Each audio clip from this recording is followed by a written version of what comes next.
12च्या सुमारास भीषण आग लागली आहे। या आगीत गोदामातील तयार आणि कच्चा माल जळून खाक झाला।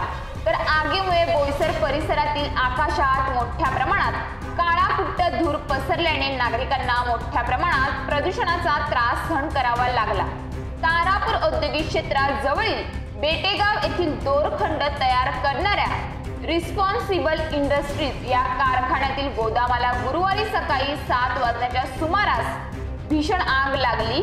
या आगीमुळे गोदामातील कच्चा आणि तयार माल जळाल्याने मोठ्या प्रमाणात धूर निर्माण झाला।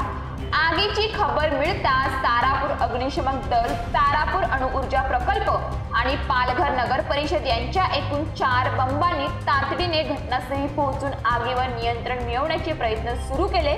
गोदामात साठा केलेल्या ज्वलनशीलच्या कच्च्या मालामुळे आग धुमसत असल्याने आकाशात मोठ्या प्रमाणात काळा धूर पसरला होता।